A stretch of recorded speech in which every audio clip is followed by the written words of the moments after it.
Gikan sa News Center sa Aksyon Radio. Aksyon Radio.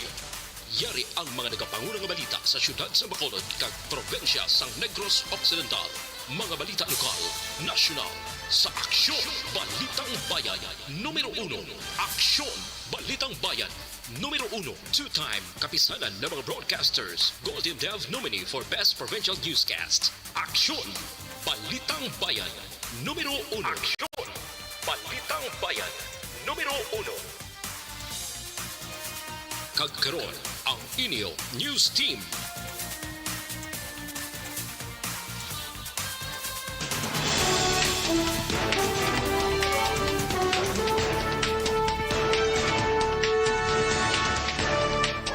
Sa mga Pangulong dinalan sa mga balita lokal, isang patay 6 pilason sa pagkarambola sa masalakyan sa siyudad sa Ambago. Governor Aksyon, suportado ang pagbalik sa mga festival sa Negros Occidental. Sa balita nasyonal, Anay Bucor Chief Bantag nanindugan nga hindi magsungka bisan may warrant of arrest tubtob ng kapabilin si Remulla bilang Justice Secretary. Pilipinas nakahanda sa mga inepekto sa nagapadayon nga away sa Ukraine kag Russia. Maayong aga Bacolod, maayong aga balugamahin sa Western Visayas. Karon nga adlaw Martes, Nobyembre 15, 2022. Ang inyong news team. Aksyon Dorel Cabatu. Kag Aksyon Boy Duran. Ang mga balita lokal, pagkatapos lamang sa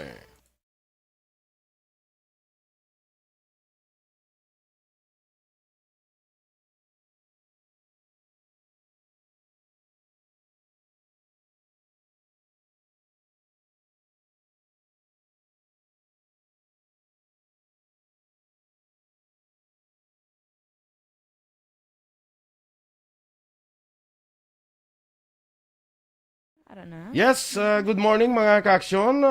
Good morning, Aksyon Doors. Good morning, Action Boy. Kag sa mga ka-action ta, good morning, guys. Yes, karon nga adlaw is November 15. Mother's Day. Ha? Mother's Day. Yes, Super Mother's Day. Super Pwede Mother's subong Action Boy. Kag 40 days na lang. Wow. 40 days before Christmas, no? Kag 47 days before New Year. 40 days, kabi no, mga isa lang kabulan kag pulo kadlaw mapasko na ta Aksyon Pasko na Doors. ta.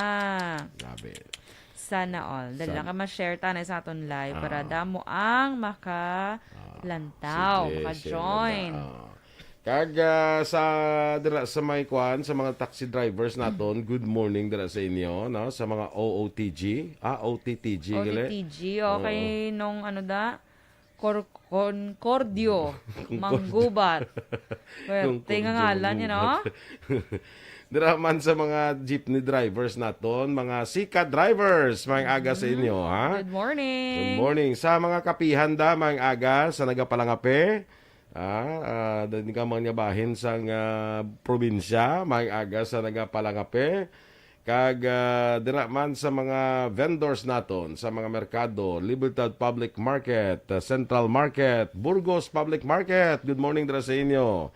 Dira sa Sumag Public Market, maayong aga man. Kag sa naga-monitor sa Facebook, please like, follow and share para sa aton sining FB Live, no? Sa kay Press Dennis Richard Tibor Roma, ara dayon no ka mga loyal gini kanday kuanya no, kanday press yan no, loyal list. Kay ating Eriman, good morning si Moting. Si Tessa Cecil Bermilio. Good morning Mandra Panganiban. sa imo. Panganiban. May panganiban pa gid. Yes. Pakaisa na siya gawin ng Angelica, Action Boy. Oo. Good morning, Nandra sa inyo. Ako ni former Chief Justice Artemio Panganiban. Wow. Yung Mga Chief Justice. Mga Chief Justice niya mo. Si Ana Sinoro, may agaman. Remil Labiga. Good morning. Si Miss Jinky de Alagdon, dira sa may Phoenix, Arizona. Good morning. Yes, Si good Ma'am morning. Vanessa Mayo, of course, and Dr. Matt Mayo sa may Rochester, Minnesota. Good morning. Good morning. Sino pa yan? Si Josephine Lacson. Yes. Kag Mr. Rodolfo Lacson, dira naman sa New York. Kabalik na sila doon sa New York. Ay, hasta sa 15 gali ila kakwan. Testa sila. Buwas Buwas pa na to dito okay, yan. buwas pa to 15 sila. No?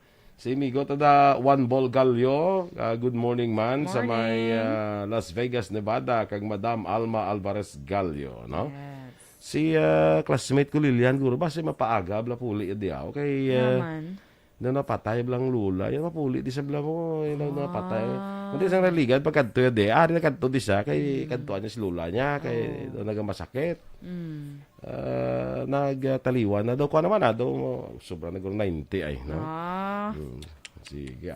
Standby na kita na sa aton mga balita lokal.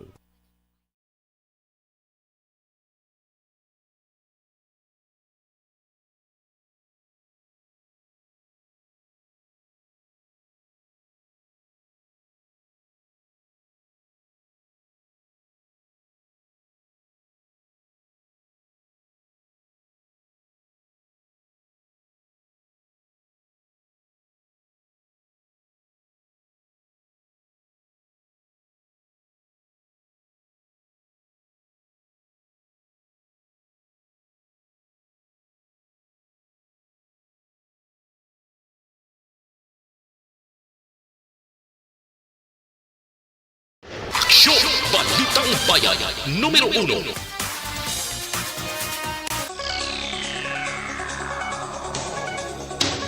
6 minutos sa nangaligad sa tak na ang alas 6. Detalya na sang mga balita lokal.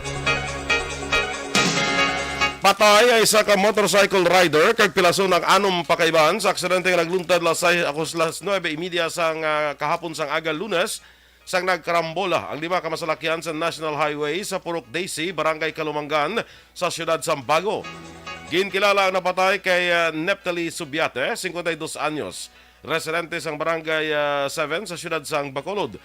Sa pagpangusisa ni Police Senior Master Sergeant Jeffrey Montinola, traffic investigator sang Bago PNP, aksidente nga nabungguan sang Mitsubishi Fuso truck nga ginamanehon ni John Mark Saucy, 24 anyos ang panguli nga bahin sang government vehicle sang Barangay Kalumangan nga ginadala naman ni Eddie Boy Silo, 42 anyos, rason nga nagbalabag ini sa dalan kag aksidente nga nabungguan ang nasugata ka motorsiklo nga ginadala ni Subiate. Nadala saman sa aksidente ay isa ka tricycle nga nakapundo sa kilid sa dalan kag Ford Ranger Raptor pickup truck. Gindala sa Bago City Hospital si Subiate apang gideklarar dead on arrival. Santay Saucy kag Silong nahunong karon sa custodial facility sang Bago City Police Station. Isa ang patay, kag-apat naman ang pilason sa duha ka separadong aksidente nga nagluntad sa siyudad sang La Carlota sadtong Sabado. Ang unang aksidente nagluntad sa National Highway nga sakop sang Barangay 3 sa among syudad. Sa among aksidente patay ang angkas sa motorsiklo nga ginkilala kay Joshua Peniel Sigunla, 25 anyos. Suno kay Police Staff Sergeant Reno Herson, investigador sang La Carlota City Police Station, nabungguan sa isa ka Yamaha NMAX nga motor ang ginasakyan man sini nga motorsiklo ni Sigunla.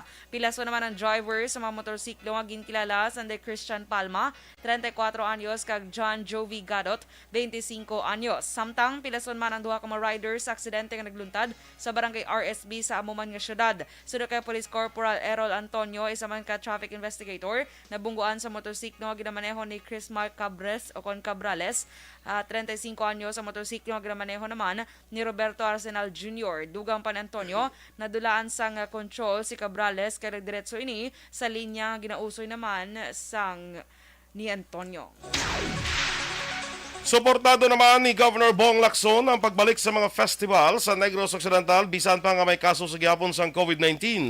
Sunod kay Provincial Administrator Attorney Refrando Diaz, kabahin ini sa ginaangkon nga new normal sang probinsya matapos ang pila ka tuig nga pag-antos sa halit sang COVID-19.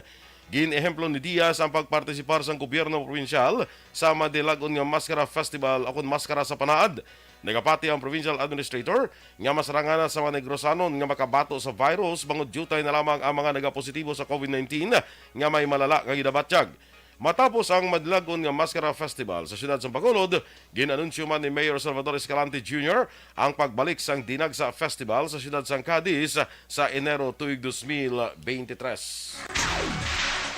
Ginpasalamatan ni San Carlos City Jail Warden Jail Chief Inspector Felix Hariana ang legal aid assistance sa makatapos ang Integrated Board of the Philippines sa IBP Negros Occidental Chapter kag San Carlos City Regional Trial Court sa masobra 40 ka mga persons deprived of liberty o kon PDLs. Suro kay Jail Officer 1 Zenny May Sapa, Community Relations Service ang San Carlos City District Jail ang libre konsulta legal ang ginpangunahan ni IBP President Negros Occidental Chapter Attorney Josephine Marie Natalaray, Judge Ami Avellano, mga volunteer lawyers kag mga law students, practitioners sa University of St. Lasal. Hando man sang Legal Division kag Paralegal Department sang Bureau of Jail Management and Penology sa siyudad sang San Carlos nga mapathag kag mapadasig ang dalagan sang kaso sa mga PDLs sa tuyo nga mamat-amat sulbar ang kagutok sa mga pasilidad. Sa karon may 480 ang PDL sa San Carlos City Jail. Nagapatigay ko na sa backtrack ang Police Station 1 sa kaso nga sadto ginapangatubang nga murder kag ang nakaaway sini antes na tiruan si Nilo Payo, 59 anyos, pumuluyo sa Purok Million Flower, Barangay 34, siyudad sang Bacolod.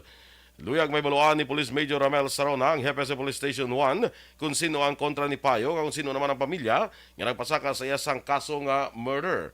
Suno kay Sarona, gintiro sa makatatlo ka beses si Payo sa isa sa duha ka persona nga nagpalapit sa iya.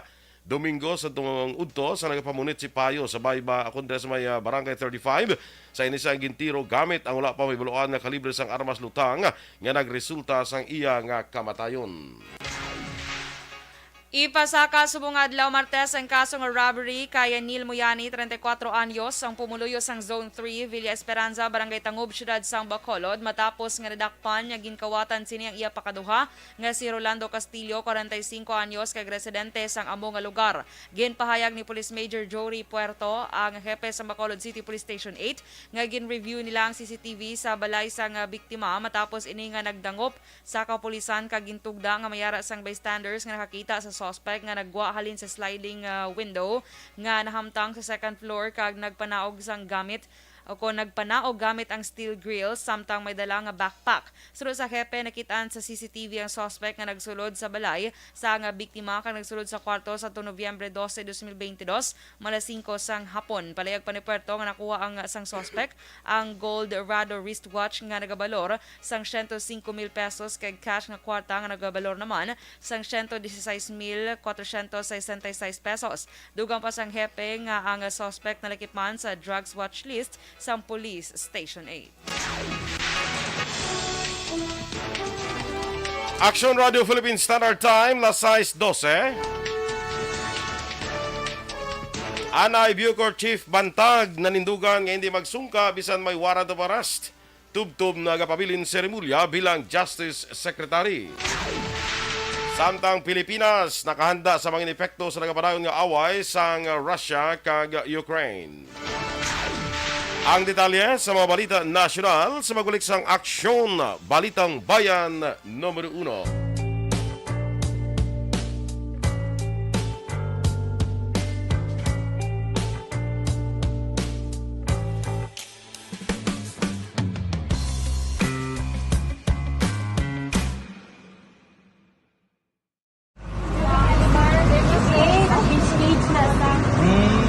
For every shared story is an inspiration for many. But it could be more inspiring if that story comes from those who are less heard. When asked about how we were able to select Mulukabok Integrated School in Sagay City as a beneficiary of the annual Balik Eskwela program, the answer is very simple. Frankly speaking, we wanted to see and experience the renowned Mulukabok footwalk and its beautiful nature.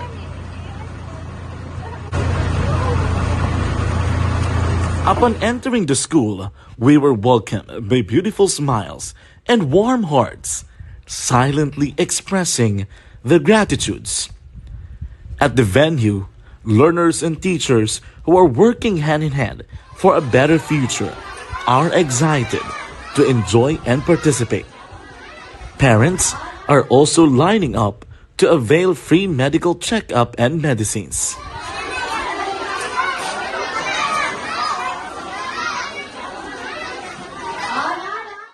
Indeed, nothing is impossible and unreachable until you personally see the real situation of a certain location. The 30-minute boat ride seems to be a few distance walk because of the satisfaction and fulfillment we have in our hearts. Behind the awesome facade is a totally different story. An island community which cannot easily be reached by humanitarian services because of its far location. But now, Aksyon Radio Bacolod made it possible because we believe that like news, our service is limitless. Thank you, sponsors. Thank you, God.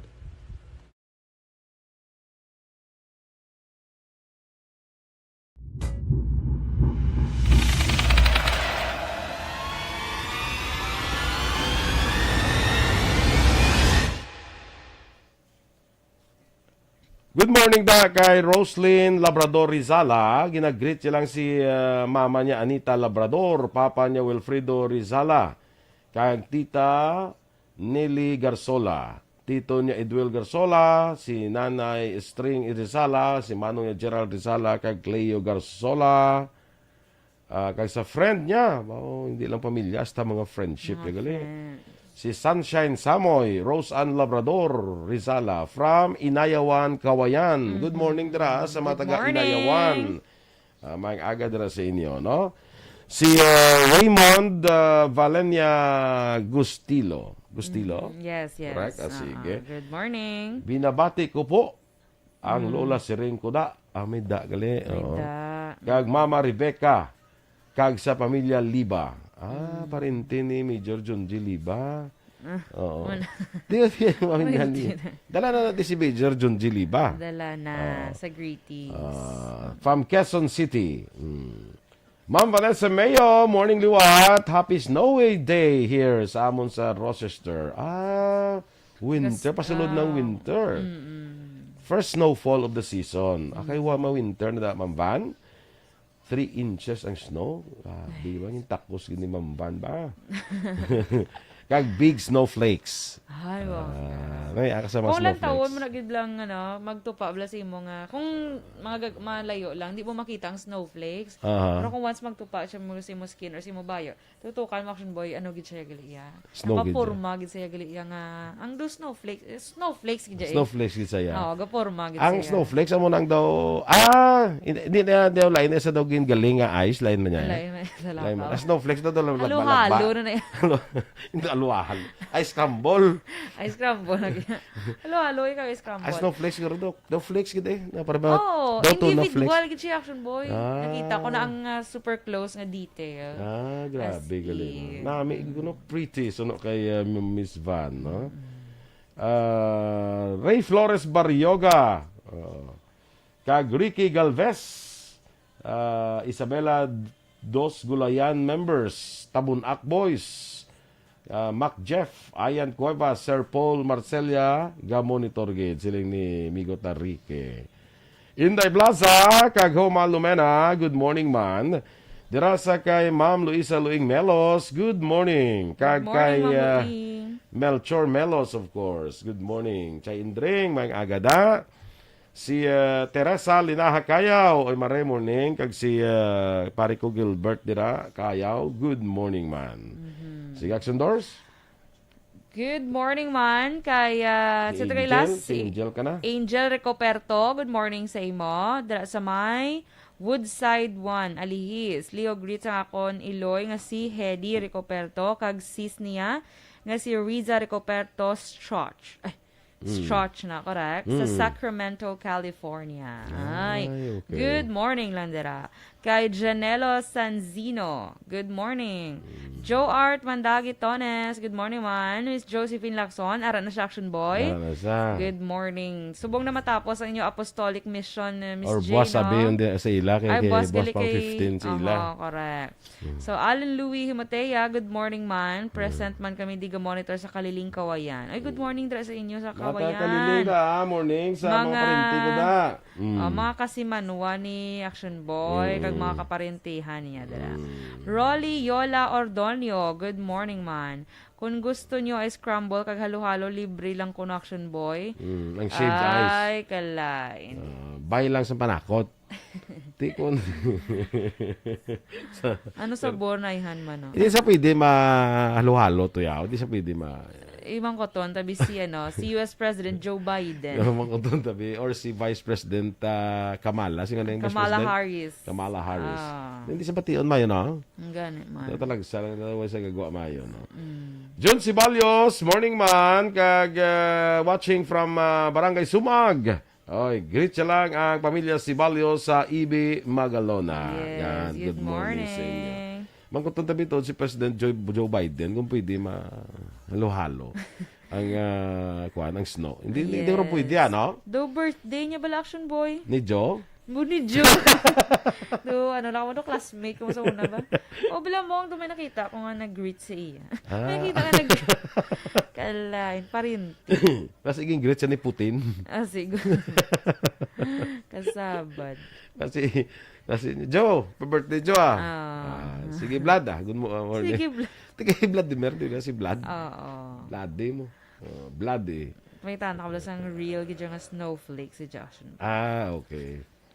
Ang snowflakes siguro daw, kuha daw, di ka kita tamang ang tuna flakes mo, tida mo gano'n tsura sa snowflakes. Katalaka ba? Ano? Parang tsura sa tuna flakes. Kalain. Galing kay kwala saya, snow na saya, di ba? Sakay, kawari ko na, Virgil Legaspi Coloso, good morning man. Closer look, gini siya, aray siya sa eyes. Aragin siya sa eyes. Alang sa kalayo. Okay. Naka-form gini siya Aksyon Boy. Amo naging snowflakes gila. Do cornflakes, no? Tugon tani bi kay mambandal anya tabi. Dali kami bi snowflakes, mamban, pwede lang na. Paano ya i-preserve man? Kay Ronnie Mondia, good morning man, dira sa Mayla Castellana. Ambal ni Miss J, limpyo na balang snow basta nasalo nyo lang while nagatulo. Okay. Hindi pa pagtupa sa duta. Yawan ko panalo ba? Standby na sa aton mga balita national.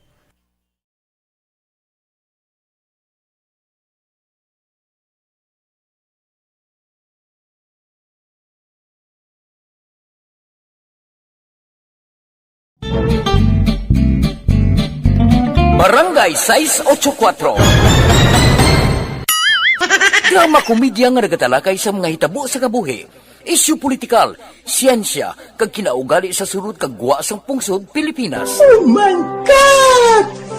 Wow! Ang mga tagpalamati, magkakadlaw sa pagbabati paagi sa kalaglawan ng mga characters kag mga eksena sa atong drama komedya nga mahimo nagakatabo sa ila kasilingan, kapitan, mayor, congressman, senador kag presidente man nga makahatag kalingawan sa matag adlaw nga tanan. Gunggong! Barinig kita sa mukha eh! Barangay! Ari, amo na po. Nang si mama, wala di eh. Atos na bakulod. Sa akong birthday gani, maabot eh. Ako lang sa balay. Pero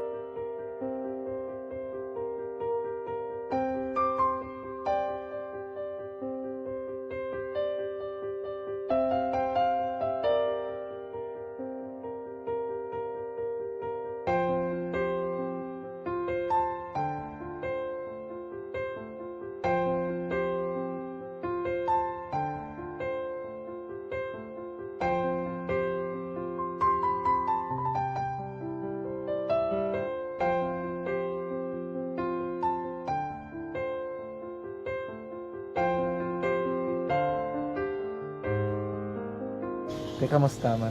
Ako na would like eh. Mayara, kita na butang sa module. Nga search mo. Tapos bala mayara nga ilang taon mo sa YouTube. Tiway ka man gamitan.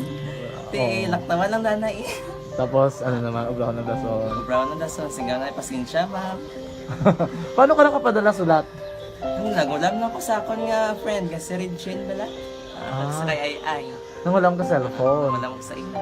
Pero sino to Facebook? Imo to Facebook. Bali, paano ka nakabalo nga may... Hindi kasi sugad ni Lola sa akin. Siya nagtulong sa akin nga, kamo bala, nang nabatian niya sa Aksyon Radio sang aga gito. Oo. Ganun ba lang, isulat ko kung anong imuon. Nga pag sa page, i-like, i-share. Tinasunod mo tanan yung ano. Isunod ko lang man.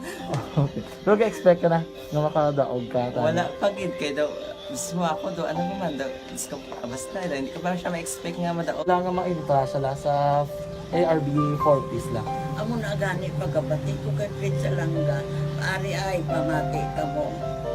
May gin-offer ang Aksyon Radio sa mga purpose nga kumpos nga eskwela. Primary kag secondary ka na. For bugtaw. I-record sa ang kinanglanong kapasisipar ka na. Ipukaw ko niya. Karoon niya sa umuwan kung umanaki. Update mo na siya. Matinandao na siya mo. Damo to, nugid na siya. Niya padala ko na tula sa imo mga klase ko makadaong ka man rapulong to. Tugal ko balala. Di sa linggo sa iya, ako bala. Kung ano ang akong ginatulog sa iyo, tiyo mo, ikayuan mo na. Pagdaswang, ang Aksyon Radio, amo na siya ang toy-toy sa akon. Manakabati ako kay tungod nga idol kong Aksyon Radio. Numero 1. Aksyon Radio Philippine Standard Time, las 6:25. Sa detalye na sang mga balita nasyonal. Nanindugan si Suspended Bureau of Corrections as Chief Gerald Bantag nga hindi siya magsungka kung papanaugan sang warrant of arrest kag tubtob nga pabilin sa posisyon si Justice Secretary Jesus Crispin Remulla. Suno kay Bantag, magasungka lamang siya kung wala na si Remulla sa posisyon. Sa rebaluan, ginatudlo si Bantag nga mastermind sa pagpatay sa broadcaster nga si Percy Lapid, bagay nga ipahiwala naman sang Suspended Bureau Chief. Gina-insister ni Bantag nga inosente yun apang ginaakusahan si Remulla nga mo nagsugo sa preso nga si Herman Agoho nga i-contact ang iban pa nga personalidad nga naulabid sa kaso agud maghimo ang krimen. Magapatuman ang Bureau of Corrections kon Bucor sa technology-driven security system sa New Bilibid Prison kon NBP. Sa press conference, ginpahayag ni Bucor OIC Gregorio Katapang Jr. iya pagasolusyonan ang kakulang sang personnel nga may K9 units kag pagbutang sang high-tech equipment kaangay sang facial recognition. Ginpatag ni Katapang nga paagi sa sini nga sistema, makita ang mga naga-duty sa screen humalin sa command center. Ginanunsyo man ni Katapang nga mayara man sang facial recognition ang mga preso. Magatutok man ang K9 kon K9 unit kag isang inspection sa bag-o nga teknolohiya sa Gate 4 bawod diri nagalabay ang mga bayo pagkaon kay iban pa. Samtang malistahan na si Katapang sa mga personnel nga ginaangot sa pagpasulod sa mga kontrabando sa Bilibid pero nagpamalibad pa ang ipagwa sa publiko. Nagpahayag naman sa kahandaan ng Pilipinas sa katalagman nga mahimo itugas ang kinagamo sa Russia kag Ukraine na sumuman ang malala nga epekto sang mga kalamidad. Ginpahayag ni Presidente Ferdinand Marcos sa tunga sa nabatiyagan nga pangkalibutanon nga inflation, tuga sa mataas nga presyo sa pagkaon, enerhiya kag transportasyon. Sa iya nga pagpamulong-pulong sa Second ASEAN Global Dialogue sa nagapadayon nga ASEAN Summit sa Phnom Penh, Cambodia, ginpahayag sa Presidente nga may medium-term fiscal program ang Pilipinas nga yara sa Philippine Development Plan 2023-2028 nga himuon sa iya gobyerno sa sulod sang 6 katuig. Naumpisahan na ang pagbangon sa COVID-19 pandemic kag nagasanyog na ekonomiya halin sa epekto sa pandemya. Ginapahayag man sa Presidente nga nakabuelo na ekonomiya halin sa 5.7% nga gross domestic product sa atong 2021 kag karon 7.8% na sa una pa lamang katunga sang 2022 nga indikasyon ini nga nakabangon na ang Pilipinas. Apang ginako ni Marcos nga wala sang isa ka pungsod na makaangkon sang economic progress kung nagaisahanon ini kag kinahanglan nga magbuligay agud malambot ang mas maayong sitwasyon sa ekonomiya sa Asia. Nagpaandam si Philippine National Police kon PNP Chief General Rodolfo Azurin Jr. sa mga personnel nga likawan ang pag-solicit kag pagbaton sa mga regalo sa holiday season. Ginadilian ang solicitation sa idalom sang Presidential Decree No. 46 kag papanaugan sa aksyon ang sinuman nga PNP personnel nga mapamatud-an nga nagahimo sini. Gin-insister pa ni Azurin nga ginadumili sa police personnel ang pagbaton sang anuman nga saki sang token of gratitude. Ginangkat naman sang ACT Teachers Party List Representative si Presidente Ferdinand Marcos Jr. nga sertipikahan nga urgent ang lower oil prices bill package para mabuhinan ang palasanon sa mga konsumidor. Ginpahag ni House Deputy Minority Leader Franz Castro sang ACT Teachers Party List dapat maghimo ang Malacanang kag ang liderato sang legislatura sang dugang pamaagi nga makapahagan-hagan sa pag-antos sang ordinaryo nga pumuluyo ilabi sa pagpanubo sang presyo sang langis para mapanubuan man ang presyo sa iban pa nga produkto. Suno kay Castro, dapat sertipikahan nga urgent ang lower oil price comprises bills package sa tuyo nga mapanubuan ang presyo sang langis sa pungsod. Kalakip diri ang House Bill 400 o kon lower oil price bill, House Bill 3003 o kon rationalized petron bill, House Bill 3004 o kon unbundling oil prices bill, House Bill 3005 o kon ang centralized procurement of petroleum bill, kag House Bill 3006 bill to regulate the downstream oil industry. Ang mga mensionar ang una agin sa mater sang Bayan muna party list sa nakaligad nga Kongreso apang wala makapasar bilang kasuguan. Nagasalig ang grupo na Castro nga makalusot na ini para mapunggan ang runaway oil prices. Nanawagan si Senator Win Gatchalian sa gobyerno nga ipasiguro nga ang mga pinakapigado nga Pinoy ang mga makapinipisyo sang lifeline rate subsidy. Ini kasunod sa pagpirma damlag lamang sa Implementing Rules and Regulations sang Republic Act No. 11552 o kon Act Extending and Enhancing the Implementation of the Lifeline Rate to 2050. Sa idalom sang lahi ang mga kwalipikado nga marginalized end user ginalakipan sa mga benepisyaryo sang Pantawid Pamilyang Pilipino Program o kon 4Ps kagin kilala ang mga power distribution utility nga yara sa nasamit nga estado sang pangabuhi sa balasihan na ginplastar sang Energy Regulatory Commission. Aksyon Radio Philippine Standard Time, las 6:30. Morning na kay Migo Tafil Alonsagay, Junjun Belnas de La Paz, Jocelyn Songco Media, kag Russell Gomez, Leds Bagyos Atanasio, morning man, kag Christian Cabalan na Kasipong, dira sa Maymang Hanoi, La Castellana. Inyong ipamatiyan aton mga balita diri sa Aksyon, Balitang Bayan Numero 1. Standby na sa Aksyon Report, second portion. Upod ka Aksyon, Fred Salanga. Balikay kita sa Aksyon Balita Morning Edition. Upod gabon sa inyong news team. Aksyon Dorel Cabatu. Kag Aksyon Boy Duran. Una sa balita, una sa Aksyon. Sa Bacolod Aksyon Radio.